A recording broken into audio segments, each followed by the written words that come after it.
Hello, and welcome to the Voter Forum for Senate District 10 and House District 46.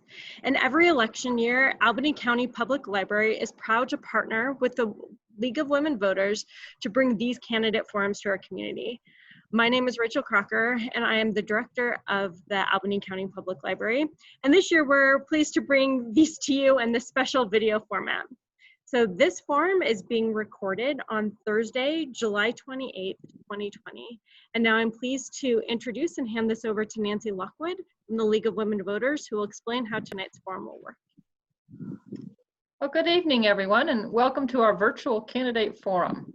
I am Nancy Lockwood, and I'm the co-president of the League of Women Voters of Laramie. I would like to thank the Albany County Public Library for co-sponsoring our candidate forums. Particularly, I want to thank Rachel Crocker, who has assisted us with the Zoom platform for tonight's forum, as well as other technological issues here. As Rachel mentioned, I think tonight's forum is for Wyoming Senate District 10 and House District 46 candidates. There are 3 Senate District 10 candidates, 1 Democrat and 2 Republicans, and 4 House District 46 candidates, 2 Republicans and 1 Democrat. We invited all candidates to participate in this evening's forum. We are recording tonight's forum and posting it on YouTube within the next few days.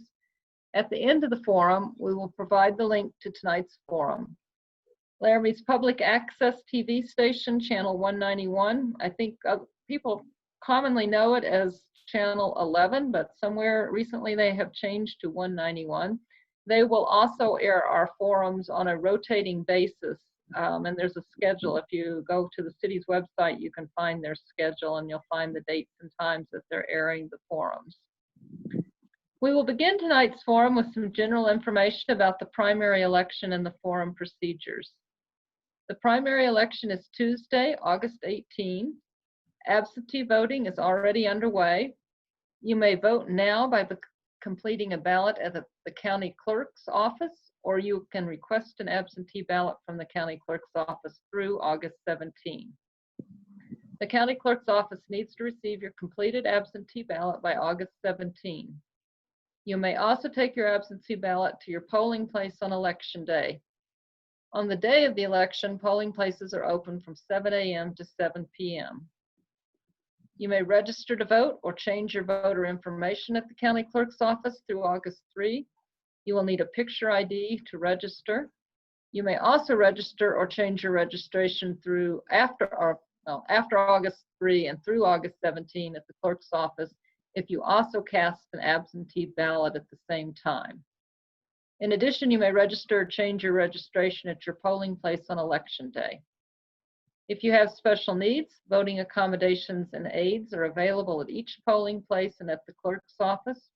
Election judges can assist you at the polls. You may also contact the clerk's office to arrange in advance for assistance. Polling places have been consolidated for the election due to COVID-19. There are 4 polling places within the city limits and 2 polling places outside the city limits. If you are a registered voter in Albany County, you should have received a postcard in the mail with the location of your polling place for the primary election. You can also contact the clerk's office or go to their website to find your polling place. In addition to finding your polling place, the Albany County's website and the Secretary of State's website are great resources to find out about voting in the election. On August 2, 2020, the Laramie Boomerang will publish the League's Voter's Guide. Furthermore, the League has posted the Voter's Guide on the League's website, and there are copies available at the Albany County Public Library and the County Clerk's Office, as well as other locations in town. If you're interested in knowing more about the League of Women Voters or in becoming a member, please visit our website and Facebook page.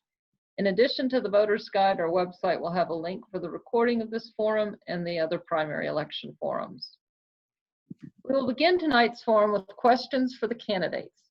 The League has chosen questions from those provided to us by local citizens, including League members. The questions are specific to the Wyoming state legislative offices, both House and Senate, not towards individual candidates. Therefore, the moderator will ask all candidates tonight the same questions. Candidates were not provided in advance, questions were not provided to the candidates in advance of tonight's forum. Responses to questions are limited to 90 seconds. Candidates, we ask that you begin your responses once you are on speaker view and spotlighted. The moderator will have the discretion to edit questions for clarity and appropriateness, to ask follow-up questions to help expand upon an issue, to cover unaddressed issues, and to elicit responses that will assist voters in distinguishing one candidate from another in relation to issues. All candidates will be given time to respond to any follow-up questions. The moderator may also vary the allowed response time based on the complexity of the question and overall time constraints of the forum. At the conclusion of the forum, we will display by screen share a list of candidates and their contact information so you can connect with them for further information. We will also display contact information for accessing the recorded forums, contact information for the League, and the websites for the Albany County Clerk's Office, the Secretary of State's Office, and the Albany County Public Library. And now, we've run through all the routine sorts of things here about election. I'm going to turn things over to our moderator, Rob Godby. Rob currently serves as the Associate Dean of the Halb School of Environment and Natural Resources at the University of Wyoming. He is also the Deputy Director of the Center for Energy Regulation and Policy Analysis and an Associate Professor in the Economics Department at UW. Additionally, he also serves as a Daniels Fund Ethics Initiative Faculty Fellow and as an adjunct faculty member with the Masters of Business Administration program at, and I'm going to have you chime in here, Rob, because I don't know how to pronounce this. It's a university in Germany. Yeah, that's Pforzheim University. Pforzheim. My German is not very good. Thank you. Neither is mine. In addition to his academic duties, he was appointed to serve on the state of Wyoming's Census Revenue Estimating Group in 2019. His research areas include natural resource, energy, and environmental economics, industrial organization, and macroeconomic policy. And he is often interviewed by the national and international media on energy and macroeconomic issues. And outside of work, Rob enjoys moderating forums. He didn't say that. He's going to find out if he does. Outside of work, Rob enjoys being walked by his dogs. So we welcome you, Rob, and we're glad you fit us into what must be a very busy schedule looking at your biographical information here. And I'm going to turn things over to you. All right, well, thank you, Nancy. So I'd just like to say thank you to our Albany County Library. Really appreciate that support. To the League of Women Voters for organizing this forum and for organizing forums before each of our elections. And I'd also like to take this time to thank our candidates. You know, every healthy democracy requires three things. And the first thing is that we have candidates like yourselves who are willing to take the time and make the effort, use your own resources to run for office. The second thing a healthy democracy needs, of course, is voters. And the third thing we need are forums like this so that you, the candidates, can present your views, your values, your beliefs to the voters so that they have more information about who they would choose to vote for. So with that, thank you all for being here. What I will try to do is I will not answer the questions. You will answer the questions. I will ask them, which is kind of different for me. Usually it's the other way around. But first, what I will do is ask each of you to introduce yourselves. A couple reminders before we get started. Please make sure that you've muted yourself when others are answering questions. When we are asking you a question, if you can wait for the spotlight. And the third thing is we will all try to ignore the weird sounds that usually show up in the background, like barking dogs or kids going to bed or whatever. These are strange times, and each of us has our own life, and I guess these are snapshots that we get to see. So the one other thing that I will do is I will alternate who is asked the first question, and I will pose the questions first to the Senate candidates and then to the House candidates.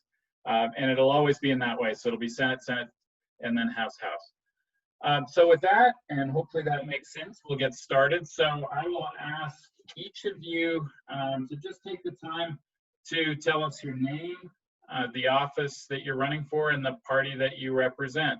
So we will start with Ms. Grimes.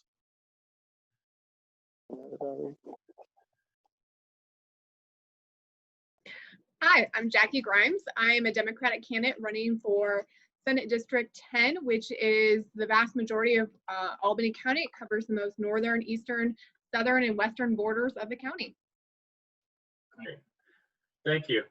Next, Mr. Purvey. Thank you, Rob. Dan Furphy. I am a Republican, also running for Senate District 10. And so I wanted to say thanks to the League of Women Voters also for putting this event on, and to the library. So thank you. Great, thank you. And then finally, Mr. Malmstrom. Hi, everybody. This is Craig Malmstrom. I am running for Senate District 10. I want to give a shout out to everybody on today's call. Thank you for joining. Like I said, a good democracy requires a lot of involvement. And a special shout out to the League of Women Voters and the Albany County Library for putting this forum on for us tonight. Thank you. Great, thank you. And now over on the House side, Mr. Chestnut. Hi, my name is Tim Chestnut. I'm running for House District 46, and I'm a Democrat, and it looks like I just had something happen. We can hear you. Okay, so I'm still here. I just had some video problem, but yeah. And then I was going to say too that Nancy, you said there were two Republicans and one Democrat in this race. There are actually 2 and 2. Yeah, they're 2 and 2. Did I say that? I misspoke. Yes, you're exactly correct. Thank you. Great, thank you. And now Mr. Strupp. Good day. I'm waiting for the spotlight. There we go. Hi, I'm Lawrence Strumpf. I'm Democratic candidate for Wyoming House seat 46. I've lived in Laramie for a long time, 20 years, and I'm very happy to serve the people of this community. And thank you to the League of Women Voters, the library, and also to the Boomerang for their work on this and their work with all of the elections. Great, thank you. And last but not least, Mr. Jackson.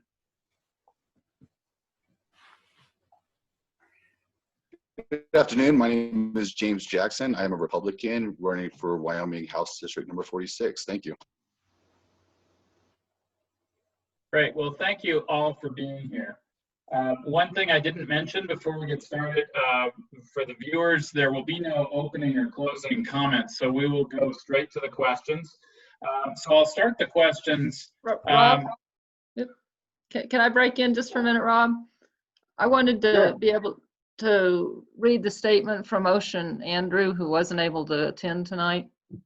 So before we do the questions, is that all right if I break in and do that? That's fine. Yeah. Okay. Ocean provided this. He indicated he was not able to participate, but sent me this statement to read. And so I'm just going to read it verbatim here. My name is Ocean Andrew. I am a young family man who is passionate about our way of life in Wyoming. I am pro-life, pro-Second Amendment, and I believe we should respect our police officers. We have a culture of self-responsibility and self-reliance. I am running for House District 46 to preserve liberty for our state's next generation. I am an entrepreneur. I started a small business during college at the University of Wyoming. I now have over 60 employees and have kept my headquarters and the majority of my high-paying salaried jobs in Albany County. I know what it takes to bring jobs to Wyoming. We need to keep the state from enacting laws that favor large corporations while extinguishing their small competitors owned by our locals. What we need is a level playing field and policies that don't create extra barriers to entry. We can create opportunities for all Wyomingites. I will work hard to introduce bills that expand freedom and fight against the passing of those that don't. I am a regular, everyday Wyomingite who just wants to mind his own business and be left alone, and I know I'm not the only one. I believe that I represent a strong majority of Wyomingites who have an unheard voice in the legislature because of a lack of choice of representation. I don't offer empty political promises. I offer you my love for Wyoming, strong principles, and a desire to always do the right thing. I humbly ask for your vote in the Republican primary election on August 18, 2020. So thanks, Nancy. Yep. So with that, what we'll do is we'll go to the question and answers. What I'll start with is just as I started the introduction. So we'll start with Jackie, then Dan and Craig with the first question, and then move to Tim, Larry, and James for the same question. And then we'll move to the next question. I will start with Tim, and we'll just bounce back and forth, alternating who starts and who goes last. So for the first question, and I'll start this with you, Jackie, then Dan, then Craig. I'll ask each of you, what qualifies you to seek and hold this office that you're running for?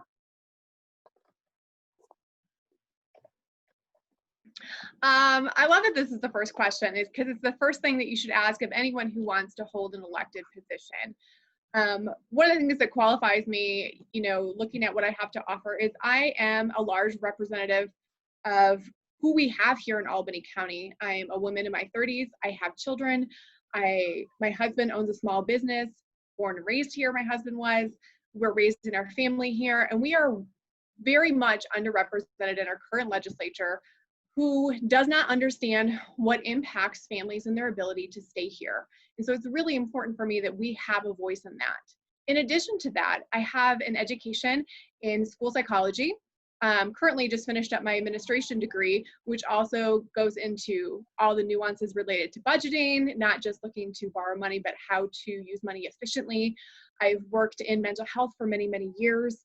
And that's a really strong area of passion for me, because we have significant mental health needs here in Wyoming, and that is not being addressed adequately. Our suicide rates are the highest among the nation, and yet we haven't done anything effectively to address that. Also, as a public educator, I think we're all kind of facing an educational crisis right now in terms of what are we going to do with children and how can we support children and deliver a quality education safely. And I am able to bring that perspective in terms of what can education do for the public and how can we do that effectively. So thank you. So thanks, Jackie. So next, Dan, what qualifies you to seek and hold this office? Well, thank you. I guess I've got the light. I can't. Okay. It says unmute myself. I thought I did. Okay, very good. Well, my qualifications are, I have been elected to 2 terms in the House, which gives me the background to move on to the Senate. I am on the Minerals Committee. That includes economic development and banking. I'm on the Corporations Committee, which includes public subdivisions. And I'm on Capital and Investments, which helps manage our $20 billion portfolio. I've had many years of investment experience, and so that's why I am of use on that committee. My background, of course, I grew up in Laramie. I have been elected to Laramie City Council. I have been elected to 2 terms as trustee of Ivans Memorial Hospital. I was CEO of a multi-state banking organization, so I've dealt with complicated budgets before. And by the way, I'll say on my 2 terms in the House, we've always balanced the budget, and sometimes that was tough in there too, but we've got it done. I have an MBA. My background is my bachelor's is in finance. And so I think I've got the background and experience to add value to the Senate. Time is up, Mr. Furphy. Thanks, Dan. So we'll move on to Craig. So Craig, what qualifies you to seek and hold this office? My name is Craig Malmstrom. First, I'm a conservative Republican. I have been a resident of Laramie, Wyoming for the past decade. I've raised my family here. I've built 2 homes here. My daughter's a graduate of Laramie High School and the University of Wyoming.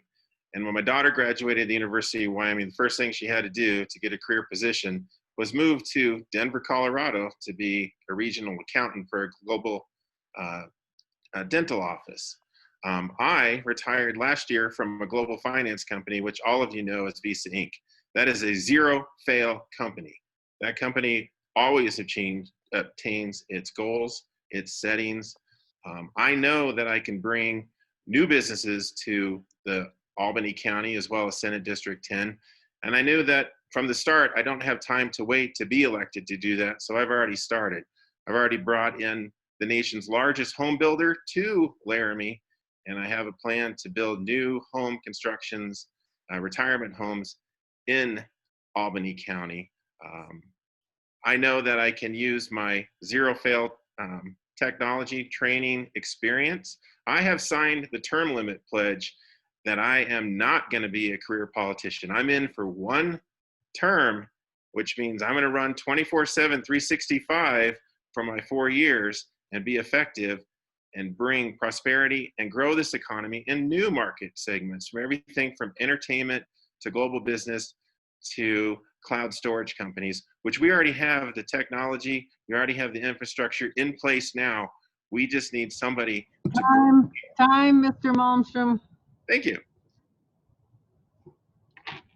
All right, so moving to the House side, Tim, what qualifies you to seek this office? Well, I was born in Laramie, lived here most of my life, and I served 4 terms, or 5 terms, I'm sorry, as Albany County Commissioner. I'm sorry, there we go. And then three of those terms, I was chairman of the board of the County Commissioner. I worked for 20 years for the Laramie Boomerang, and in that 20 years, I covered the legislature every year. So I have a working knowledge of how the legislature works, and I've worked with legislatures over the year, including Dan and the other legislators from Albany County. So I think I've got a good background on what works. I think a lot of legislators, when they get to come out of the county commission or a city council role, they forget about where they came from. And I am here to stand for the cities and the counties and get reasonable budget stream flow so people know what they're dealing with, and it's not just a crapshoot on how cities and counties have to deal with local financing. Thank you. Great, thanks, Tim. Larry, what qualifies you to seek this office? Hello. Waiting for the screen. Can you see me? Well, I grew up on a cattle ranch in central Wyoming, graduated high school at Wind River. I've been a business owner, a store manager, and network engineer, and have recently been a college professor for the last 18 years. I earned my bachelor's in management information systems and my doctorate in instructional technology from the University of Wyoming. I also earned a master's in management organizational leadership from Regis.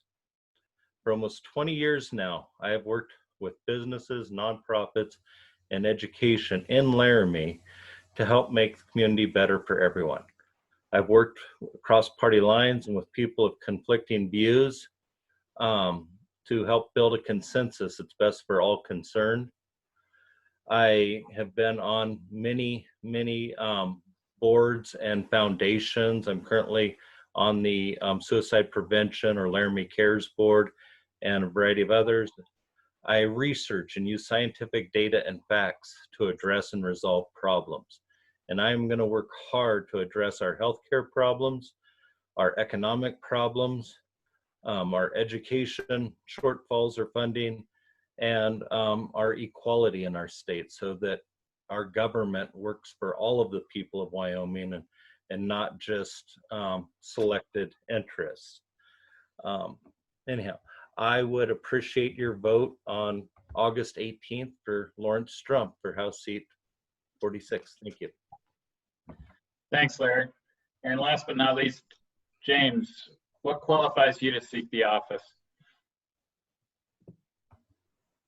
Well, I am a 20-year veteran of the United States Marine Corps, so I have a deep love and understanding of the Constitution. I'm a current student at the University of Wyoming. I believe that education can never stop, no matter how old you are. And I'm embedded into the community. No, I haven't been living in Wyoming for my entire life, but I went to high school in Cheyenne. And after retiring from the military, I decided to make Wyoming my home. I want to represent the community and give them a voice.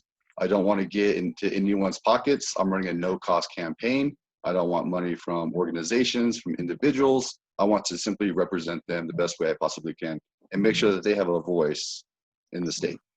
Thank you. Great, thank you, James, and also thank you for your service. So let's get started now with the policy questions. I'll start first on the House District side. We'll start with Larry, then go to James, and then Tim, and then we'll head over to the Senate side with Dan, followed by Craig, and last but not least, Jackie. So first question, probably the question on most people's minds these days. Wyoming is facing a really significant deficit, possibly the largest in its history. The state constitution forbids budget deficits. So what specific strategies and actions would you propose to increase revenues and reduce expenditures to address Wyoming's looming budget shortfall? And we'll start with you, Larry. All right, thank you. So I've actually been doing a lot of research and talking with people, you know, who are currently in office, trying to figure out how to address this. I didn't know until I did research, you know, that the land purchase that Mr. Gordon is doing will actually benefit Wyoming. Is actually, you know, it sounds like it's a really good investment for our money and will help our economy. But we need to get a little echo. But yeah, we need to work to help build new economies industries while supporting current industries. So need to help, you know, the current mineral industries, but I will work very hard to create an energy portfolio platform to foster renewable energies, small businesses, startups, data centers, cybersecurity, blockchain, to bring high-paying, you know, businesses or industries and employment to Laramie. And of course, I'll work with the education system so that we have the well-trained, well-skilled people here to address that. One of the important things is no matter what, if we're trying to build our economy, we cannot cut the education that creates the employment that we need to build industry. And of course, I will work across party lines to build, you know, a consensus and to create solutions that work for Wyoming as a whole and help build our industry. I will also work with tax modification as needed to bring in new revenues, which, you know, our government. Time, Mr. Stromf, time's up. Thank you. Thank you, Larry. James, how would you propose to increase revenues or reduce expenditures to address the budget shortfall we currently face?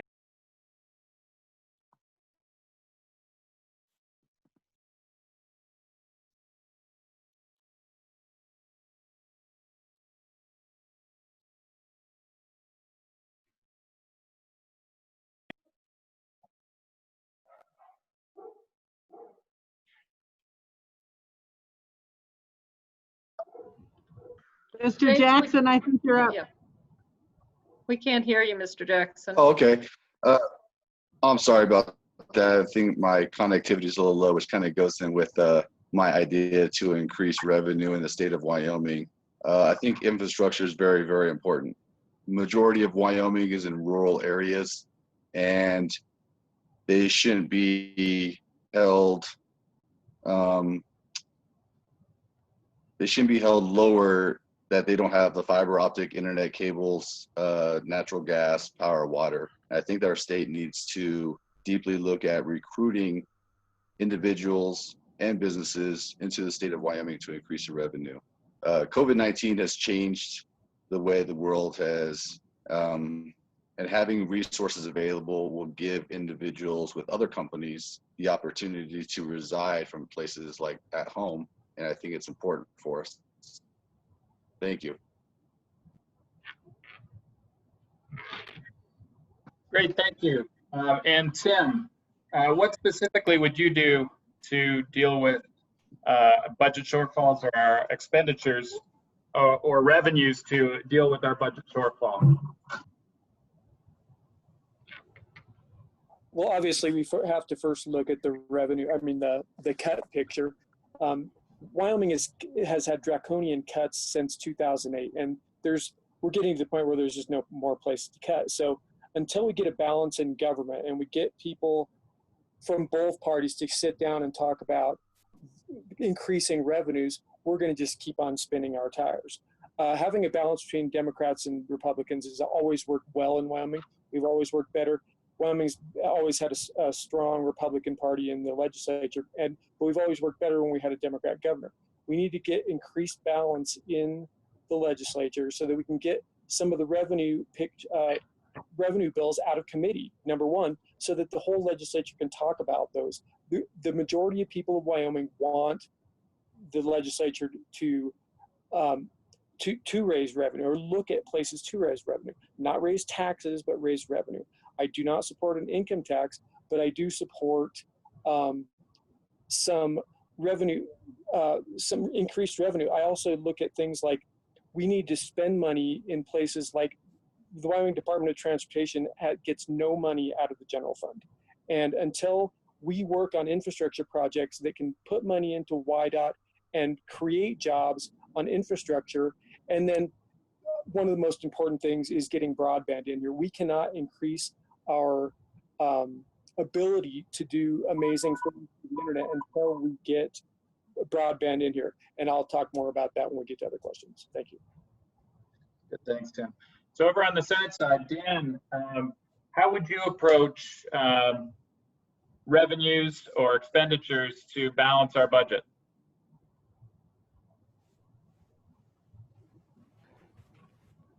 Okay, well, the solution is the three-legged stool. Okay, one leg is are still cuts to be made. I think the governor's approach is right on target. He's asking the agencies themselves to identify first a 10% cut. Let the agencies do that, not the legislature. Let the agencies decide what makes sense to cut. Then beyond that, the governor's saying, okay, once we've got that planned out, let's do a second 10% cut. Now that's really going to impact the citizens of our state, but let's see what the agencies come up with. So that's the first leg, some cuts. The second leg is revenue. We've got to diversify our revenue. Everyone knows that. We can't just keep tapping into minerals. Coal is, of course, in a real problem state. Natural gas is so low. Oil at about $40 a barrel is just barely break even. And right now in our state, we have 0 rigs drilling. So we've got to diversify revenue. But let me say, Mr. Furphy, time is up. Sorry. oh, Thanks, Mr. Furphy. Craig, how would you approach revenues and expenditures in this state to balance the budget? I'm already on it. Like I said when I started, this is zero fail for me. I'm already working with the nation's largest home builders to bring land sales. I'm looking for large capital revenue, immediate deposits to the state's coffers by selling the land to home developers. Working on 2 new ideas. 1, senior home retirement communities being built here in Albany County. 2, building new neighborhoods, for example, that are rental home markets. So a lot of the folks in Albany County don't have the $40,000, $50,000, $60,000 to drop down and build a new house. So why don't we create a whole new neighborhood of new homes that people can rent, but they're all rental neighborhoods, and then they're maintained by the builder. Second, legislature should already be on this. We need to expand mining operations in bentonite, construction aggregate, decorative stone, gypsum, trona, phosphate, and everybody's favorite with these electric cars, lithium. All these minerals exist in the state of Wyoming. Third, expand our market into new market segments. Cloud storage companies, for example, up on 22nd Street in the Technology Park. We already have the fiber optic lines, we have the land, we have 6 commercial sites that are already zoned and ready for, already permitted, ready for construction. All we need is companies to come here. And I propose that we work with cloud storage companies. For example, Apple's cloud storage company is based in Seattle, Washington. You can't do, somebody, I didn't know, there's an alarm going off, didn't think that was me. Bringing those cloud storage companies here to Laramie. Safe environment, Time is up. social Mr. disorder. Malmstrom, time is up. Like I said, working on it now. Thank Thanks, you. Craig. And finally, Jackie, how would you approach the state's expenditures and revenues to balance the budget facing the shortfall that we have? Sure, thanks for the question.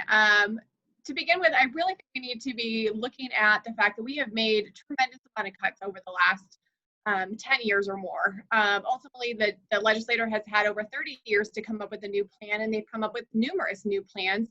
And unfortunately, they have failed to act on any of them. And ultimately, that is what we need now is action. So the major cut that I would actually see is stop allowing the legislature to waste tons and tons of money on efficiency studies or studies to look at something over and over again. We've had over 3 examinations of Medicaid expansion. We are wasting money looking at this again. A couple of the areas I think we need to look at is we need to look at that big box tax. We have companies like Target moving into Wyoming, which is great. I love Target. But with Target, they take a wear and tear on our infrastructure. They get tax breaks and incentives for coming here.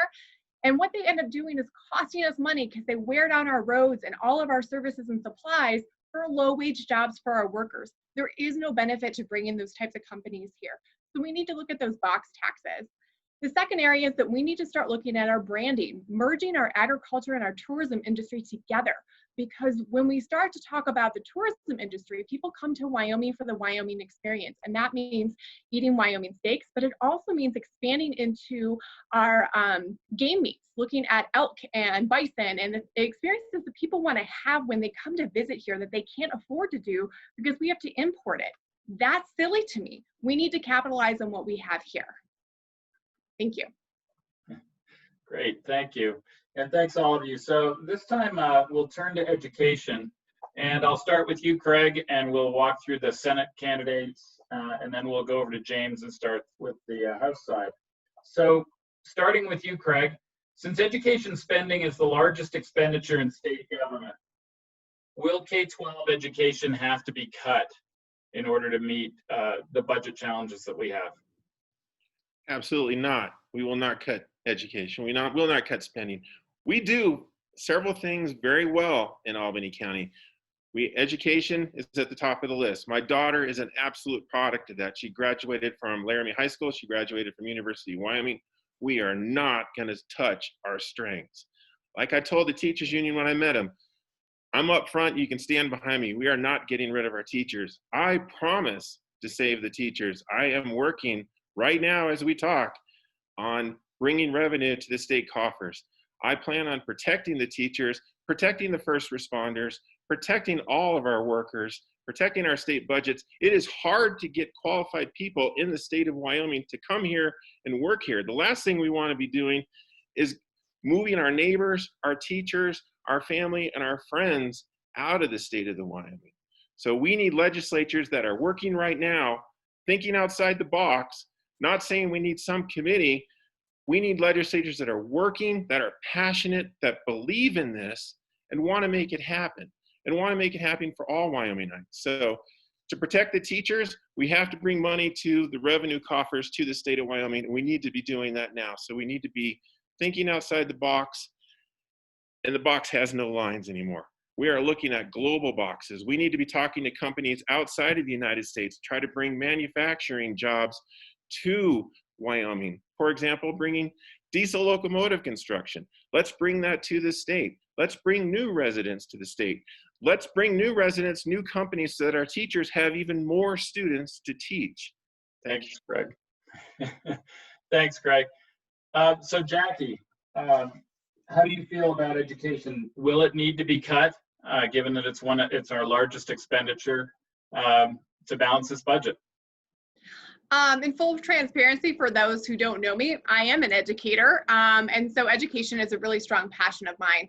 But in addition to that, you know, I view our education as a model for the rest of the country. We consistently show performances within the top 10 of our entire nation, and we have demonstrated time and time again that we are efficient with spending. That has been demonstrated through recalibration studies that are required every 5 years. And the interim one that the legislator spent additional money on 2.5 years ago, when they didn't like the response that said, put more money into education. Education is facing unprecedented expenses right now, because in Albany County, we prioritized equity with all of our students to ensure any student who needed a computer during virtual learning had one. We are moving forward to continue that, not knowing what we're going to face here in the pandemic. We cannot cut education spending. In addition, we also look at it through a really incorrect lens. We say that we spend too much money, when really what costs us so much money is our rural expanse. It costs a tremendous amount of money for us to have the sprawl that we have. We love our space and we love our land and we don't want it developed, but it also costs a considerable amount of money to educate kids who are in rural locations. That education can cost anywhere between $35,000 per student, upwards of $80,000 per student. We don't want to get rid of that, because we believe in equity in education. But we need to be honest about why we are spending the money that we are. It's because we value all of our children in Wyoming, and we don't want a zip code to decide whether or not you get a quality education. Thank you. Great, thank you. And Dan, do you see K-12 education as needing to be cut to balance the budget? Well, thank you. Let me first of all say I am extremely pleased with Albany County School District. Drew Boyani and his staff do an outstanding job of operating efficiently. But now let me say this. At our state level, with 23 school districts, I don't think that makes sense. We have too many administrators, and a lot of the counties have 4 to 5 school districts. That makes no sense to me. The other thing is that as a state, we way overspent on new schools. In some of these small communities, they have built schools that could accommodate 1,000 to 2,000 students, and guess what? They've got 300 students. So I'm saying we need to get some local buy-in before we construct some of these schools. But I do think, once again, we've got to diversify our revenues, because you can look at my voting record. I've been very supportive of education, and I don't want to cut, especially in Albany County. So thank you. Thanks, Dan. So over on the House District side, we'll start with you, James, and I'll ask the same question. Since education spending is the largest expenditure in state government, will K-12 education have to be cut to balance the budget? I think the education of our children is extremely important. I mean, Wyoming, we're leading from the front, and we're educating the rest of the country.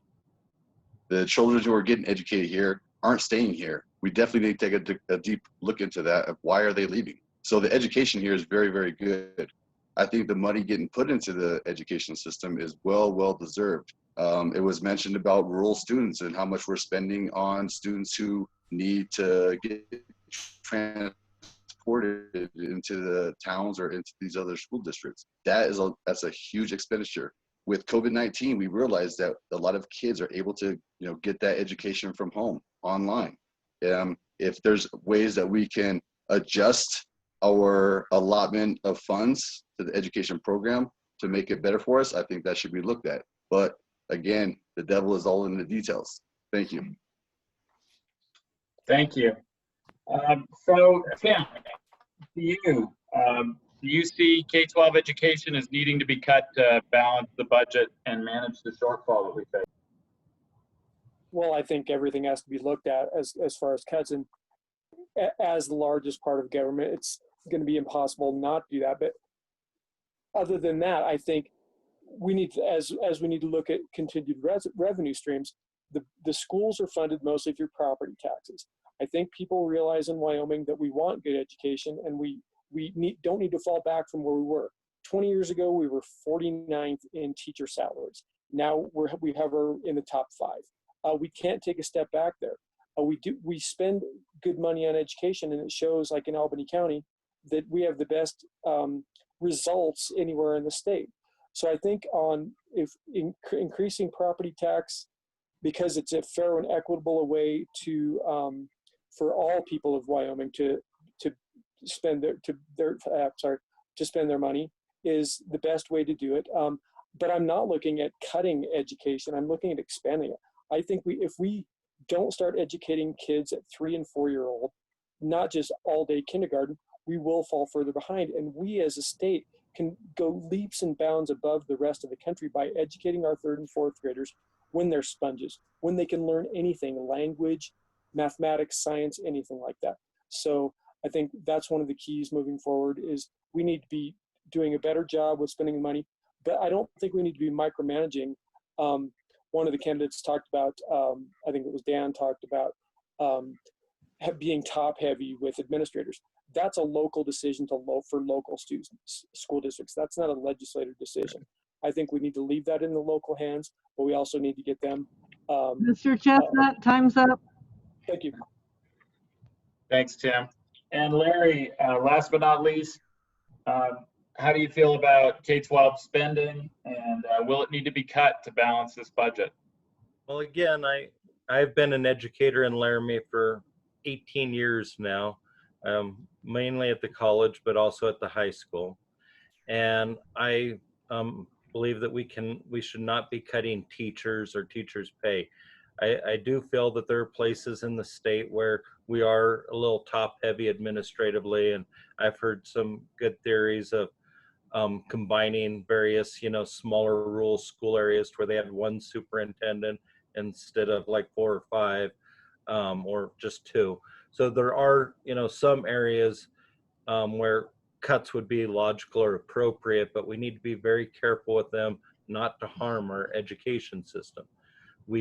Albany County has some of the best educational outcomes in the nation, and we don't want to jeopardize that. One of the big issues is property tax. Albany County has one of the highest property taxes in the state, where there are others that have very low property tax. And so one of the ideas that's been floating around is 6 mills, statewide, which would address all of our educational needs. But even a 2 mill are possible options. And other things that would help address this is increasing the value of the land, and wind farms. Wind turbines add great value to the value of the land, and therefore the goes back to help our education. So thanks, Larry. We'll stay with education, I think, for a minute. And so this time I will start with you, Jackie, and we'll go through the Senate candidates with Dan and Craig, and then move to the House candidates, starting with Tim. So here in Laramie and across Wyoming, the university is critical to our communities and our state. How is UW doing in your mind? What would you do to support it? And are there problems that you think we should address at the university?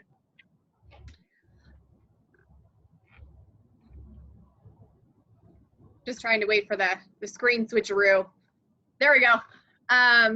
So, you know, for me, if you live in Albany County, you know that Albany County's success is intertwined with that of the University of Wyoming.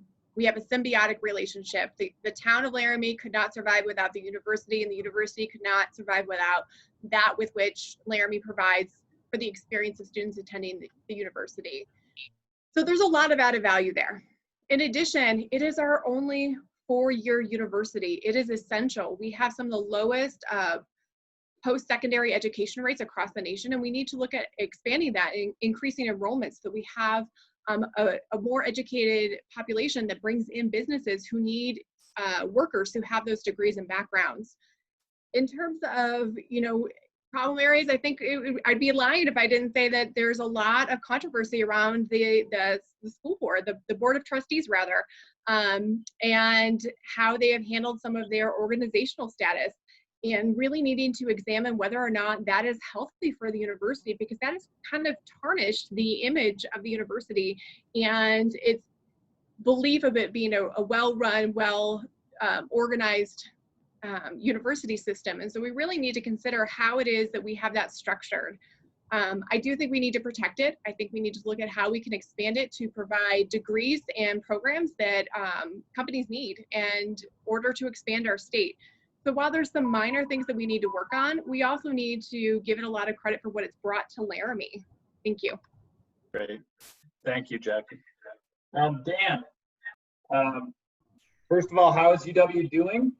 What would you do to support the university? And are there problems that you think need to be addressed? Well, thank you. It is a concern in the legislature that the governance of the university may be an issue, mostly because the turnover in the presidencies over the last 5-7 years. So I think the trustees need to deal with that. But I will point out my voting record. I'm a strong supporter of the university and their capital projects that we need to get funded, and we need to continue to grow this university. The university is working hard on a recruitment plan. We need more students at the university, and we need to fully fund the university, keep it going. And then, as has been pointed out, we've got to keep more of our college graduates in this state and continue to build this state. But it's a great university, and we've got to continue to support it. Thank you. Great, thank you. And Craig, how is the university doing? What are the areas that you'd support or expand, and what problems do you think need to be addressed? To everyone at the University of Wyoming, a big shout out for graduating my daughter with an accounting degree. You did a wonderful job. She immediately went and was recruited and given a salary job. So terrific job right there. How do I think the university is doing? Aces. I think they're doing terrific. I think from an education point of view, they do a top-notch job. From a social perspective, the football program, Coach Bowles, we've got quarterbacks going in the first, second, and third rounds of the NFL.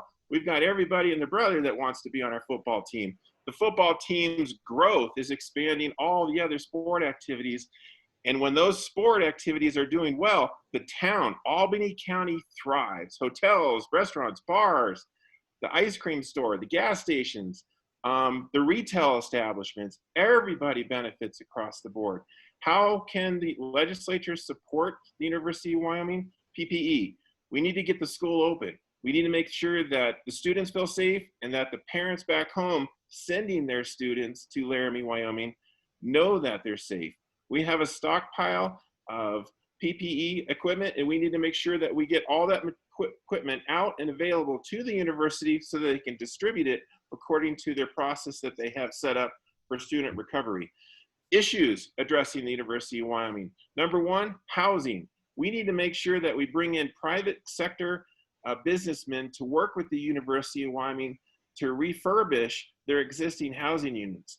If they're going to have to do social separation, they're going to need effective businessmen. Time, Mr. Malmstrom, time's up. Thanks, Craig. Roger that. On the House side, Tim, how do you think UW is doing? What would you support? And what problems need to be addressed? Well, I think I'll just carry on from where Craig was going because I was going to go there myself. But I don't think we need to be refurbishing the existing student housing. I think we need to raise it all and build new stuff. We cannot recruit students here in putting 2 students in a 1-bedroom house and then using the bathroom on the same floor.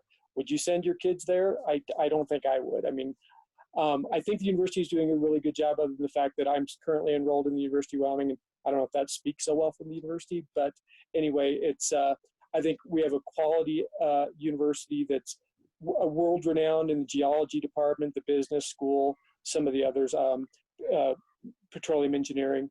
People want to come from all over the world to get to the University of Wyoming and get the education that's provided here. I think the university is doing a really good job in getting their mission done. If there is a problem, I think it stems from the trustees. We've had some good presidents go through. Phil Dubois, kind of in my political life, set the tone for how the university should be run, and I think they've kind of dropped the ball in that. I think Lori Nichols was doing a great job. Governor Meade set up the mandate for all departments and all state agencies to cut 10%. The only one that had a plan moving forward was the University of Wyoming under Lori Nichols. So I think we need to relook what the trustees are doing, and that even though the governor appoints those members, that's the big concern I have. Great, Thank you. Thanks, Tim. Larry, how's the university doing? What would you support? And what are the problems that you think need to be addressed? Well, again, I'm a big advocate of the University of Wyoming. I got my bachelor's and doctorate from the University of Wyoming, and my oldest daughter got her bachelor's from the University of Wyoming. And they are one of the best, universities, especially per cost in the world, definitely in the United States. And so we need to, support them. With everything, you have to be fiscally conservative, and so there are always, places you can watch, but I am in most all cases in support of them becoming more attractive to people seeking education from across the United States and around the world. And it is very, while I see so many people who go on from UW to be very successful in careers, whether it be engineering, business, education, and athletics. It is really cool to, see, Josh Allen and, Larry Nance Jr. and stuff out there performing, realizing that they were here and we went and watched them. And that's another thing that is also really nice about the University of Wyoming is being able to go and watch these sports and the fine arts that they offer here. So I would try everything possible, and find funding sources to support the University of Wyoming and realize that it is the lifeblood of Albany County. Thank you. Thanks, Larry. And James, how's the university doing? What would you support? And are there areas that you think need to be addressed? The university is doing great. I'm a student there. I still have one more semester left before graduating in December.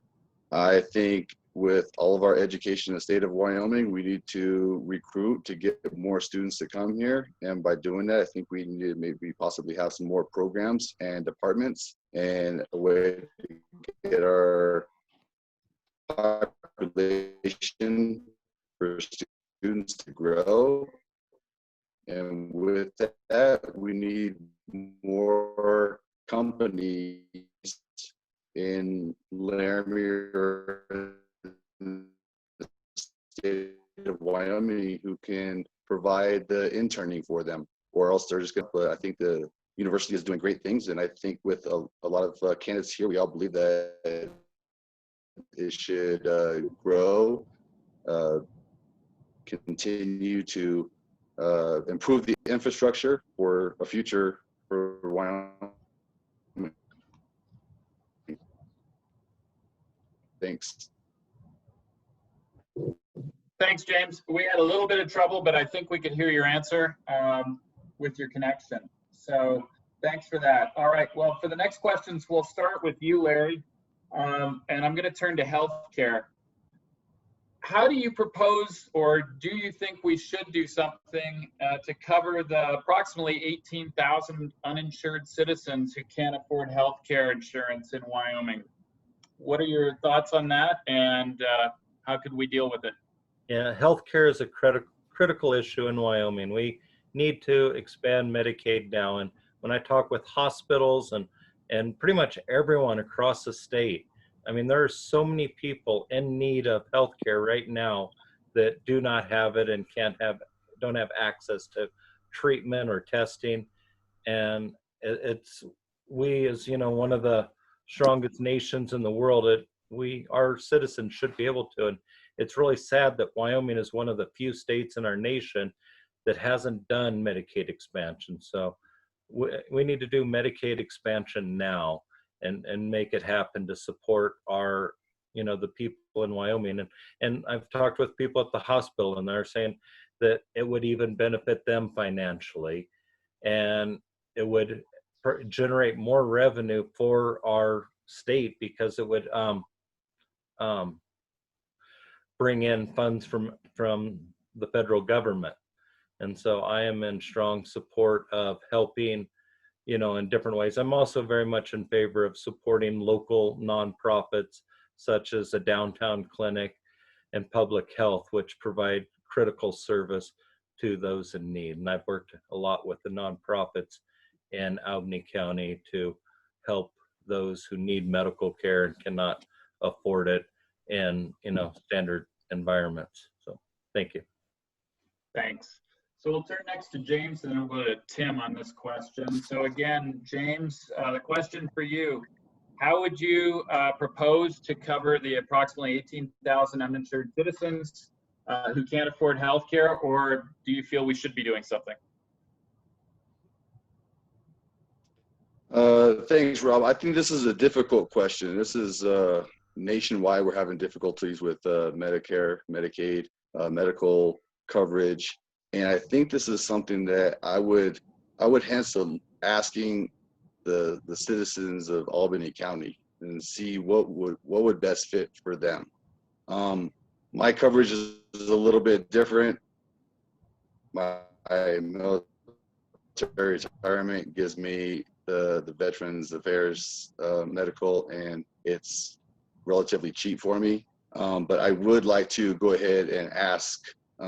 So that might be something that I'm going to be, focusing on here for the future. So thank you. Thanks. And Tim, how would you propose to deal with the uninsured citizens of Wyoming? Or is this something that we should be acting on? Yeah, I think number one, I want to get to the broadband. We're in a really good place in Albany County compared to other places in Wyoming because we do have a strong hospital that makes a profit every year. We have the downtown clinic, we have the 22nd Street Clinic, we have the Center for Mental Health and Wellness. That's not the case in most of Wyoming. We're in a critical mental health shortage in this state. If we can't provide mental health for people, broadband is the way to get it. We're seeing right now that with the pandemic, people can't go to their doctor. So you can get on telehealth and get things done. But without broadband throughout the state, a lot of people can't do that. We can save a lot of money in health care if we go to telehealth when appropriate. But then also Medicaid expansion is just a no-brainer. I don't understand why we don't do it. It's for every dollar spent, we get 10. And there's the only other federal program that I know of that we get that kind of return on is from the Federal Aviation Administration. It's free money that we're just letting go. I'm an unemployed man with no health care and without a job. But I cannot even get on Medicaid because there's a job requirement. That's ridiculous for someone who can't get it. I mean, I'm unable to get a job right now, and there's thousands of Wyoming citizens that can't get jobs that need health care. If we don't eliminate some of the barriers to Medicaid and accept the money from the federal government to actually get health care to around 18,000 Wyomingites, we're just, again, going backwards. Great, thanks, Tim. All right, over on the Senate side, we'll start with you, Dan. How would you propose to cover up the approximately 18,000 that are uninsured? Or is this something that we should be acting on right now? Well, let me say, I served on our Ivinson Hospital Board of Trustees for 8 years, 2 years as chairman. And I know the impact of uncompensated care on the hospital.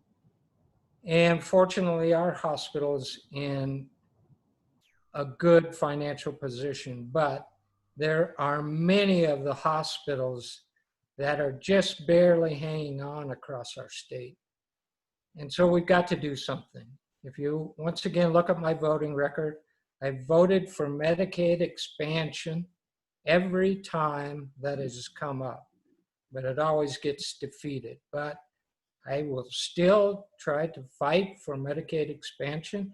I think it's very necessary. I was also on a Zoom meeting with our hospital yesterday discussing the CARES Act funding to see if we could get some of that money back here in Laramie.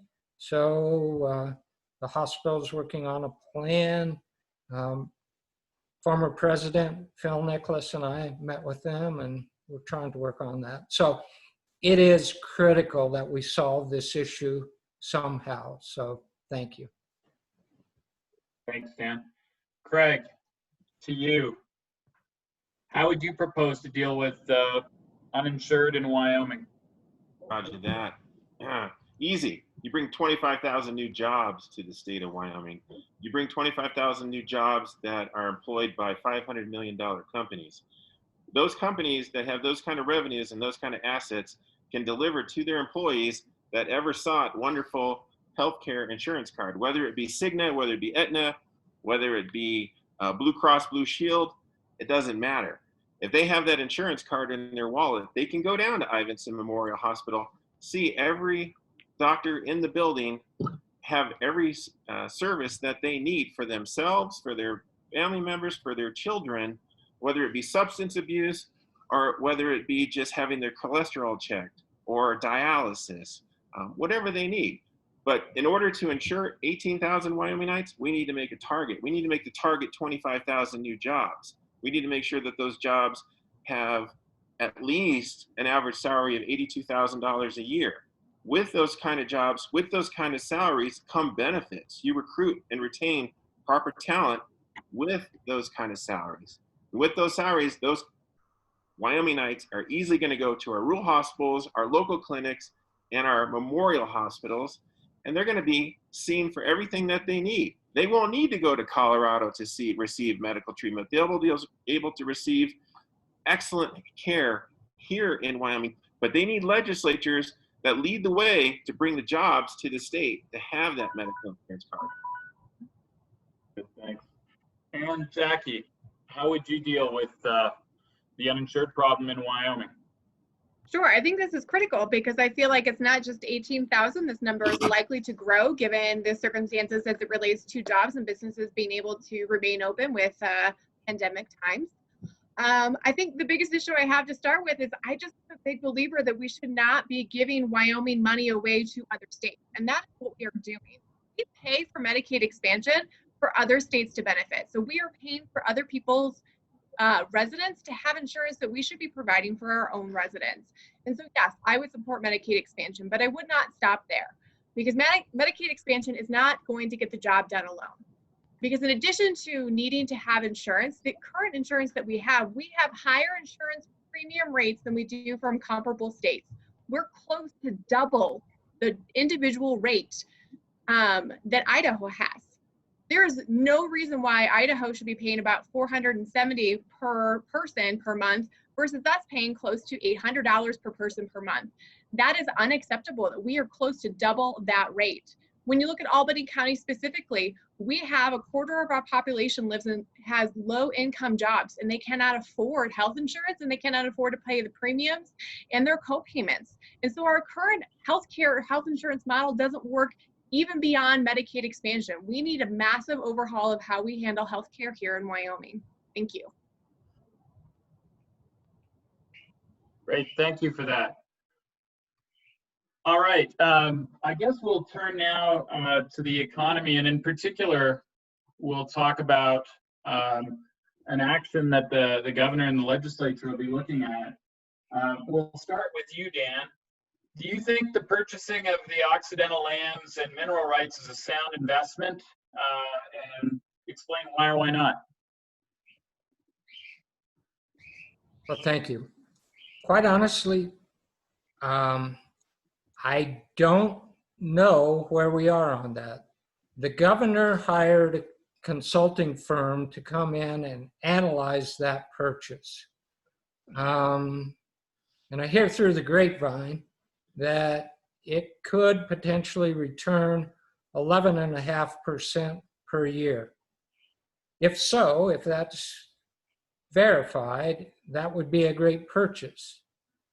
My concern, again, with my background in investments, to take that funding out of our permanent mineral trust fund and buy that land.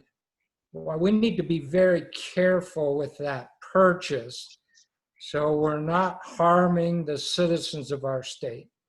So until I can see the report from the consultants and have some verification that that's the kind of return we could get, I don't know the answer to that question at this point, but hopefully the governor will show that with the legislature fairly soon. So thank you.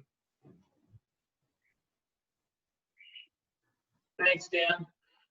Next, I think we'll go to Jackie, since she had the honor of answering last. So I see we've got Craig teed up. Okay, now we're at Jackie. So Jackie, I mean, like, Craig, if you want to go, you can go. No, we're in Wyoming. Ladies first.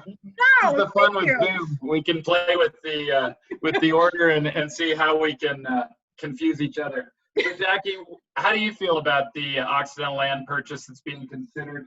Is it the right time? What are your concerns, or do you think it's a good idea? You know, I have a lot of concerns right now. One, I feel like there's a lot of people like me who are feeling like there's maybe some shady practices going on. There's not a lot of transparency that feels like are being had in this discussion. Legislature isn't being involved in this process because the governor is going to use his power and authority to unilaterally make this decision, which means there's not a lot of oversight going on. I also have significant concerns about the fact that we are in unprecedented economic times right now, where we are looking at having our unemployment rates go through the roof.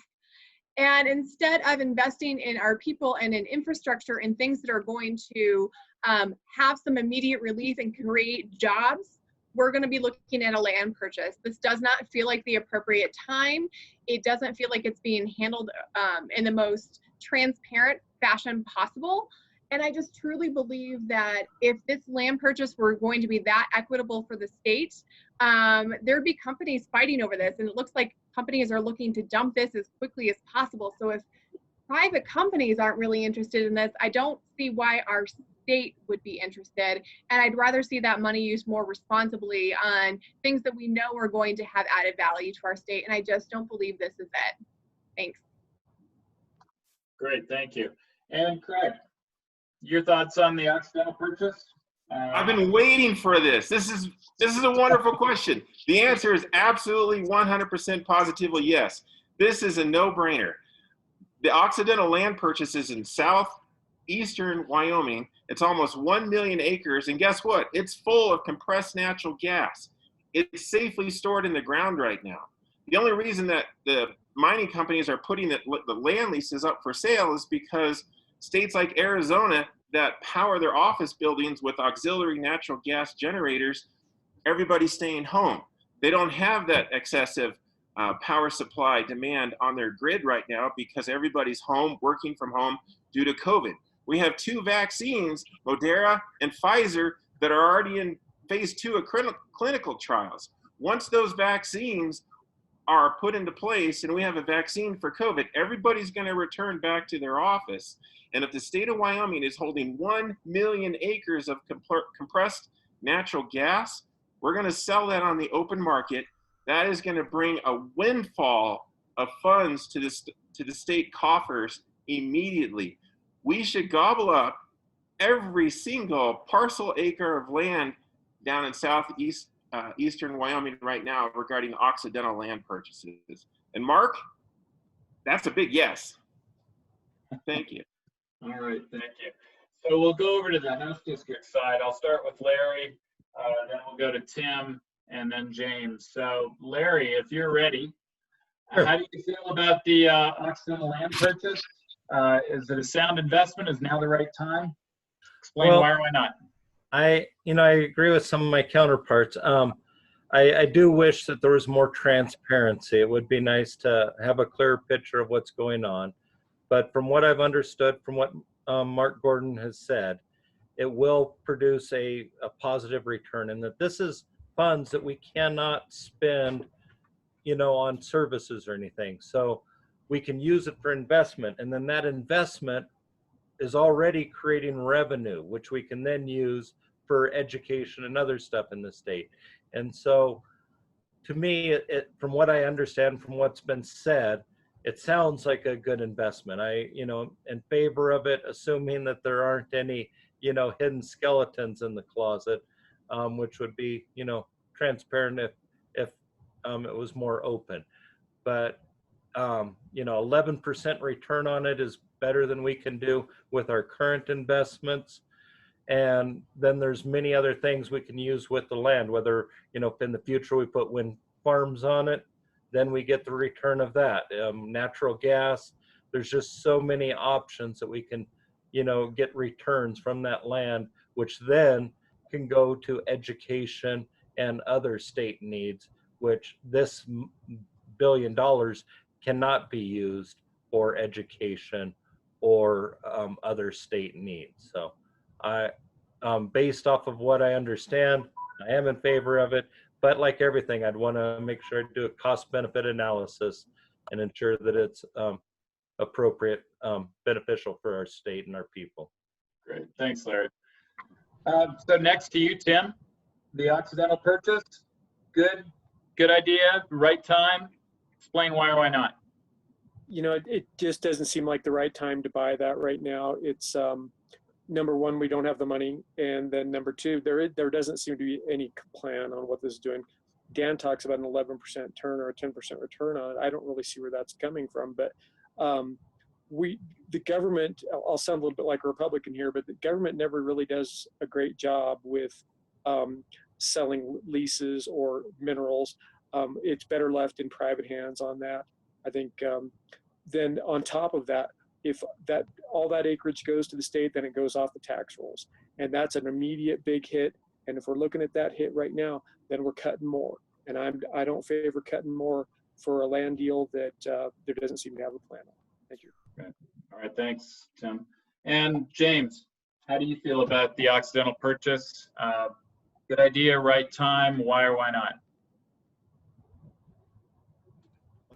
I understand what the governor is trying to do, and I think it's a drastic move and improvement, and with a lot of smart people in a lot of areas that can come up with a good solid solution if it's the right time or not.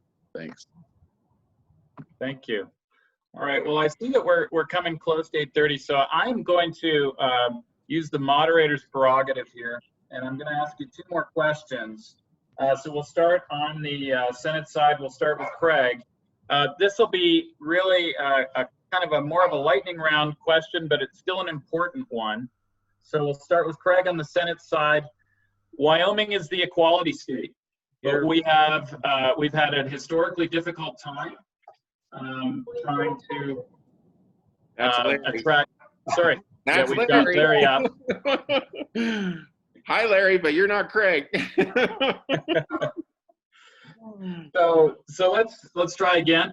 We're the equality state. We can start with Larry if that's how we want to start here. I'm fine with that. Okay, well, why don't we do that? We'll start on House District side. This will be kind of a lightning round, but it is an important question.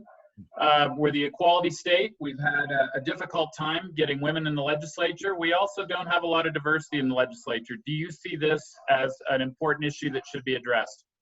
I am a big supporter of equality, race, gender. I believe that women should get the same pay for equal work as men do, which is not standard in our government. Anyhow, I'm a big supporter of ensuring that people are not treated unfairly just because they're different. So I am in favor of ensuring, working with, some sort of hate crime initiative to protect those who have different views. So the equality, of course, goes a wide range, but the people in our state need to feel safe, and they need to be fairly treated, whether it's by law enforcement. And I'm a big, I support our law enforcement, but we need to ensure that everyone is treated fairly and equitably, and that they get equal pay for equal work. Thank you. Great. Thanks, Larry. So we'll go to James next and then Tim. Well, no, we'll go to Tim next. So Tim, the issue of diversity, is this an issue in Wyoming? What could we do to increase the number of women and minorities in the legislature? And what could we do more broadly to address this problem? Yeah, I think it's success stories. When we see, I was kind of bothered when I saw this race had no women running, and we need to have. I think we can see from the Albany County side that we have some great women legislators here, and we need to kind of promote what the women and the minorities especially are doing in the state. I think when we see diversity, we see things work better, whether it be party diversity or sexual diversity or racial diversity. I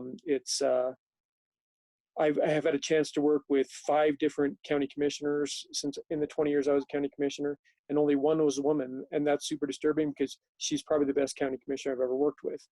I think that we're the equality state, and that was, but we don't have much equality. So it's a kind of a name only, and until we step up to the plate, and we step up to the plate to let women know that they can have a voice in government, and minorities have a voice in government in Wyoming. Until we do that, we're going to lag far behind, and I'll just leave it at that. Thank you. Great, thanks. And James, the issue of diversity, what are your ideas to deal with it, to try to get more candidates in the legislature and more broadly across Wyoming?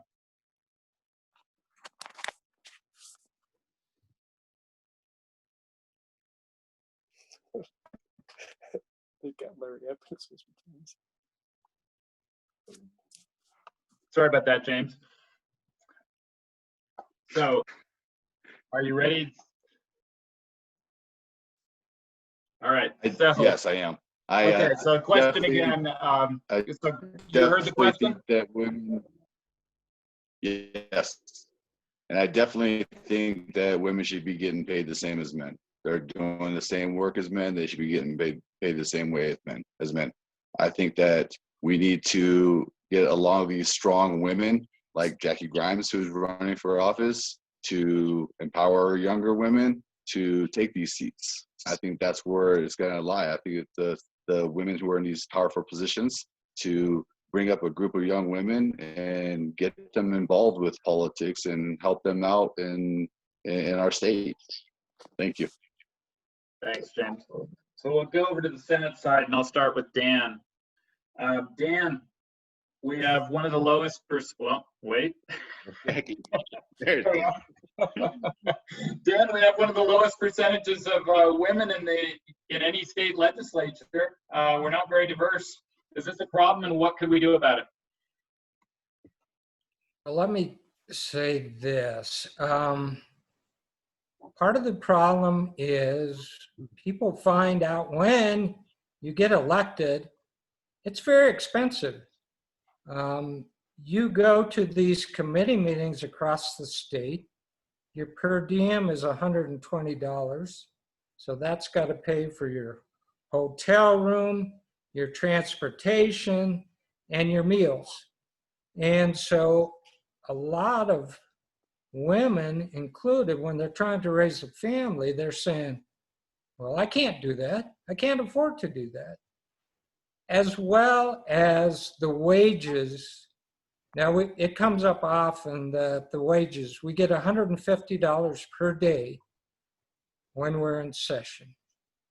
So, once again, trying to make that work is very difficult.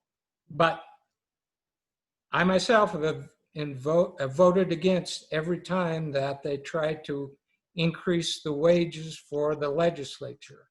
I'm not in favor of that, but we've got to do something to try to attract more women to that. And I think that's part of it, especially if women are paying for daycare and they're getting $150 a day while they're in session. That's very difficult. So I guess we continue to look at that and see what we can do.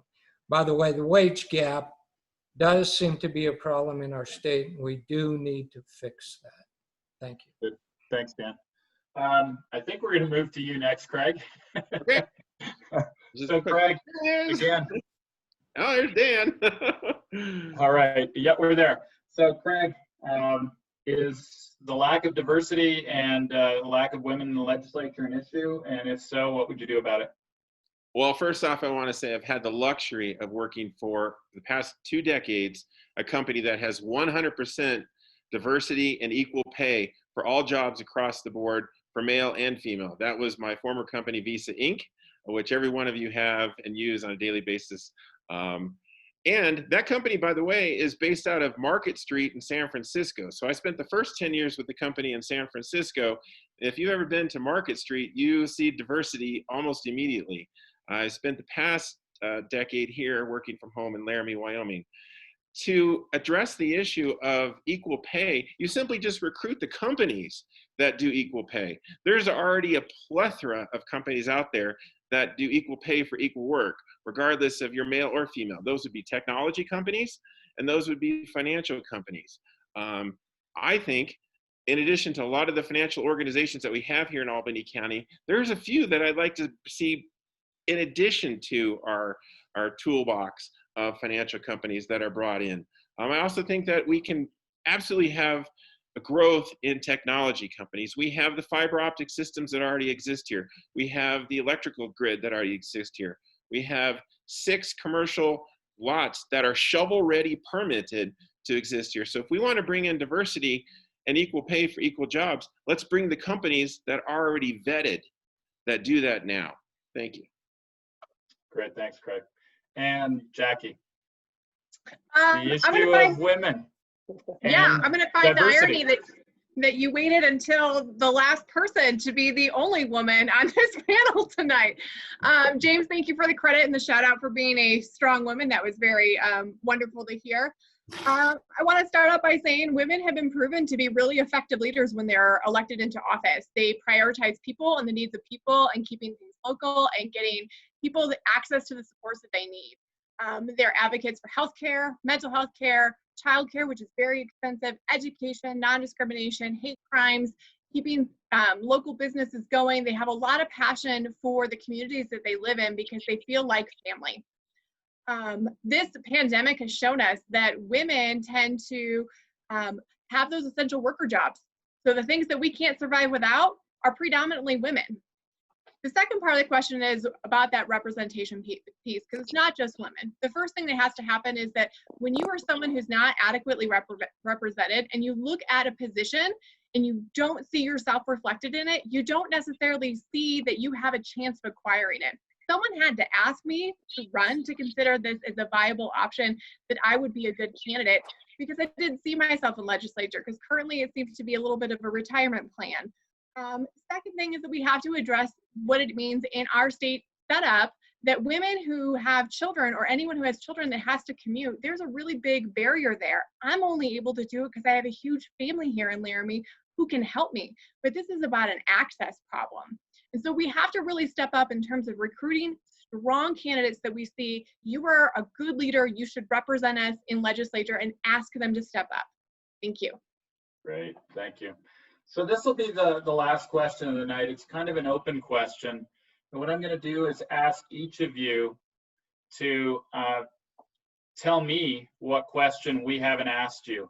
So in other words, what is the important issue that we haven't got to for you tonight? And I'm going to start with you, Jackie.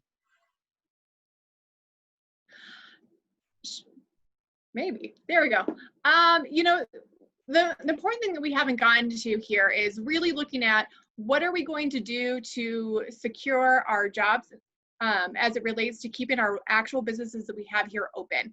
We've talked quite a bit about what we're going to do to grow and expand, but we haven't talked about how we're going to support local now. The CARES Act has done a lot to help our local businesses, but it's also left a lot of our businesses out. That includes our childcare industries that are just struggling beyond belief. They're barely keeping their doors open. So in a month here, when lots of people are back to work, there's going to be difficulty finding childcare. LLCs are exempt from some of the funding in terms of having the owners actually receive a salary. And so that's really a big barrier for people to keep their doors open if they can't even pay their own bills, and the only thing that they're able to afford is to pay their employees. Lastly, we haven't talked about mental health at all. And if you look at what's happening across our state and in our newspapers, people are struggling in our state. And right now, that is part of where our 20% cuts are going to come, is in our mental health services and the services people need in order to make sure that they're safe, that they're access to help when they need it, to make sure our kids have the resources that they need. So we're talking about cutting things that are essential for life, because our state is not doing well. This pandemic has hit us especially hard, but we weren't doing well before this either. And so we need a plan that looks more long-term and in terms of our growth, not just right now in this crisis that we need to address, but 5 and 10 years out. Thanks. Thanks, Jackie. So Dan, what question did I not ask you tonight, or questions, and what would you like to address?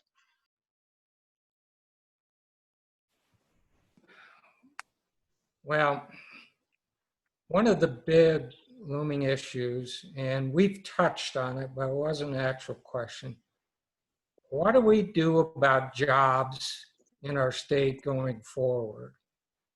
What are we going to do? So I look at, we talk about coal earlier, but we've got to focus on new technologies. We've got to look at carbon capture and what we can do with that. Craig mentioned some of our other mining opportunities, rare earth elements, which we have a company in the northern part of the state has potential for creating jobs. But one of the big issues in our state that we found out on Revenue Committee, we hired a consulting firm and asked, if we bring 100 new jobs into our state, what does it do for our state?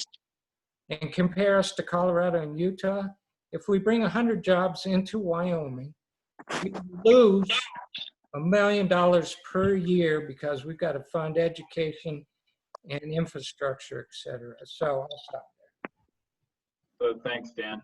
And Craig, what question burning on your mind that we didn't ask you tonight? Wish list? You didn't ask me what was on my wish list. We talked about education. We talked about oil, gas. We talked about home construction. I just want to leave this forum on a positive note and say, if I could add one thing just personally that I'd like to leave, because I'm a signed term limit senator, I want to expand into entertainment. We have forests, we have natural forests, we have natural parks, we have lakes, we have rivers, we have streams. Having taken the tour of Warner Brothers Studios, I think we should be reaching out to Hallmark. I think we should be reaching out to Warner Brothers Studios, Universal Studios. When Matt Mead was governor of the state, I reached out to him and I said, why aren't we filming the Longmire TV series here in Wyoming? And he's like, well, the weather's not cooperative. You know what? We have hotels. We have the capability to make sure that we can film around weather issues, and maybe we can even work weather issues into the entertainment industry. That is an absolute no-brainer. We have everything we need in this state. And I would like to see, just personally on my wish list, that Wyoming's next economic segment is in the entertainment field here in this state, because I think our residents would love to be extras, and I think the University of Wyoming students would absolutely love to be extras. We all love Wyoming. That's one thing we all share. And what better way to put it on a TV series or in a movie that we can all say, that's us. Anyways, I just want to say thank you for everybody. Fred. Thanks, Fred. Tim, question that we didn't ask you. I think the infrastructure is the one thing that I don't think we've talked about enough. The roads are just in amazingly poor shape, but 0% of the state's general fund budget goes to WYDOT. All that money comes from the federal government. And if we're not spending our own money to keep our own infrastructure up, we're crumbling like our infrastructure. When we have 4 million people come here every year to see Yellowstone, but then they see the roads that we're driving on, and then the high rate of highway fatalities that we have per capita, and a lot of that is the infrastructure that we have. I'd like to spend a lot more money, and every dollar you spend, that money stays in Wyoming. It pays for taxes, fuel taxes, families, and then the airlines. I mean, it's ridiculous how Cheyenne didn't even have a carrier up until about a year and a half ago that carried people out of the state. Laramie has had a better airline infrastructure than Cheyenne has had.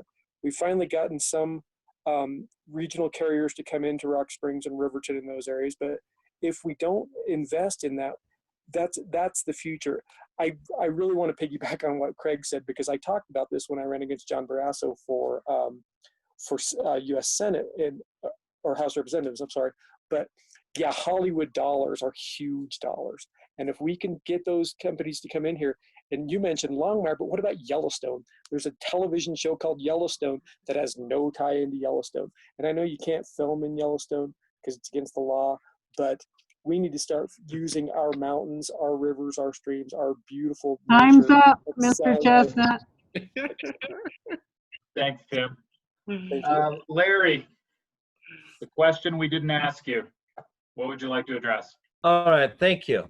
So first of all, we didn't talk as much about being active locally, and that's one thing I've been very passionate about, is being active in our local community and nonprofits and listening to people. And I consider myself, very active in our community and different nonprofit organizations. Education, community college, the integration of community colleges into high school and into the University of Wyoming, and how important it is that we consider the community college in our educational system. Public lands. I am very much in support of both state and federal public lands and having access to them. And so I found that 30% of our public lands in Wyoming are inaccessible, and that doesn't seem right. Revenue. So the lodging tax was one way that we could help generate some more. Of course, we don't want to tax that industry too much, but that would help. We have to generate revenue some way, or we're going to have to cut things beyond function. Another one is House Bill 147, which would do a 4% income tax starting at people that make over $200,000 a year, and that would greatly help. So we have to diversify our revenue streams at the state.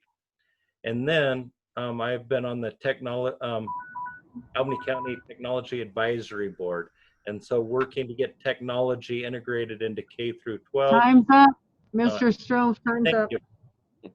Thanks, Larry. And James, you'll be our last word tonight. What questions did we not ask you, and what issues would you like to address? I think we missed on how we're going to advance Wyoming into the future. What's the future look like for Wyoming? We talked about infrastructure, talked about education, we talked about healthcare, but we need to really start digging into how we're going to solve these problems. wait, but we really got to look into how we're going to get this infrastructure out there, how we're going to get that medical assistance out there to the people who need it, and how we're going to take why. Yep. Make it to the 21st century. Thank you. So James, we had a little bit of trouble hearing the last things that you had to say. I don't know if we can clear up that audio a little bit. I wouldn't want to leave it with you leaving your thoughts undone. So Would it be possible at all if he could type it in the chat and someone could read it for him? sure. So we can try to catch James here and see if we can just hit those last ideas. You faded out there, James. So if you wouldn't mind just highlighting some of the issues in the chat so that those people who couldn't quite make out what you said at the end know what your most important issues are. We'll have Nancy read those. While you're able to do that, I'm going to hand it over to Nancy in a sec. But first of all, I just wanted to say thank you to all of our candidates tonight. Thank you to the Albany County Public Library, and thanks to the League of Women Voters. So thanks to everybody, and Nancy, over to you. All right. Oh, well, wait till I get started.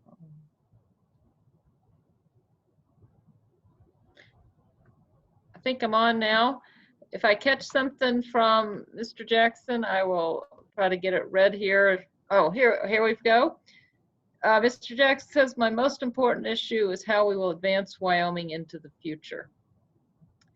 And this is a nice segue in a sense, since his connection was a little off, because part of the ending will be to do a screen share of candidate contact information. So those viewers who want to pursue further conversation with Mr. Jackson or any of the candidates can do so by contacting them. In closing, I want to thank Rob for being our moderator tonight, and also do some reminders here. We have 3 additional forums coming up. We have one on July 30th, that's next Thursday, which will be for Wyoming House District 47 candidates. These are the candidates that serve parts of northern Wyoming, parts of Carbon County, and parts of Sweetwater County. And then we have on August 6th, we have 2 forums. The first one will be for the Laramie City Council and Clerk of District Court candidates. All of the candidates in those races are unopposed, so we are not asking them questions. We've just invited them to give 3-minute statements. And then following that, we will have the Albany County Commission candidates, and that will be a question response forum. That's also August 6th. All of these get recorded, so they're not live streamed, and our attempt is to get the forums up in about 3 days from the date of recording. And also a reminder that for those candidates who are successful in the primaries, we'll move on to the general election, and we'll be doing all of this again for the general election. We will have forums. We will also do a new voter's guide for the general election as well. My guess with the way things are going with COVID is likely the forums will be virtual forums like this, using a virtual platform. We are considering the possibility of live streaming them during the general election. So stay tuned. And now, just before we leave here, one last reminder, of course, is please vote and encourage all your constituents to be voting as well. And now I'm going to do a screen share that has all of that contact information, and we hope everybody has a good evening. Thank you.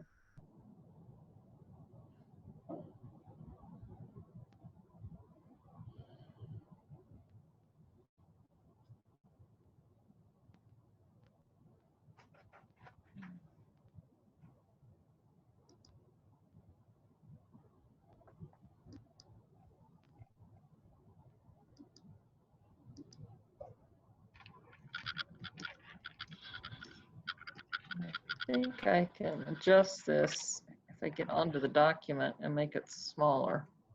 Oops, there we go. No. What do we have up there? There we go.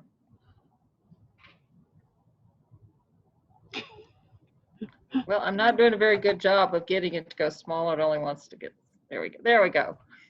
Just try to squeeze it down.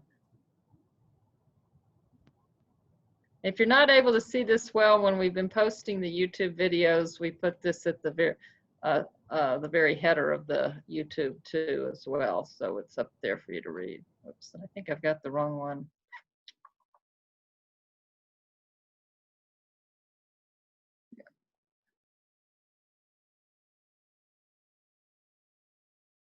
Let me try this again.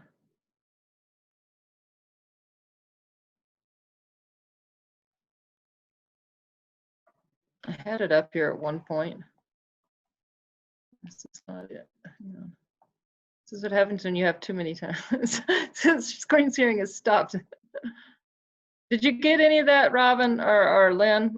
Do I need to try again?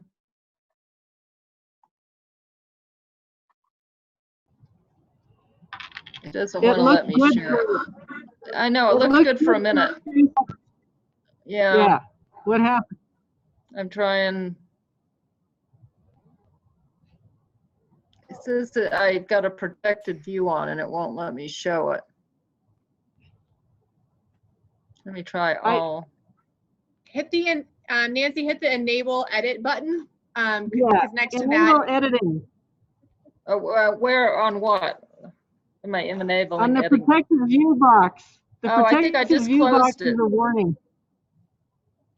Hang on, I'm gonna have to get out of here and go back to. I'm gonna edit this one. Well, and I just realized in putting that, you'll have to edit your recording. I thought I had recorded it.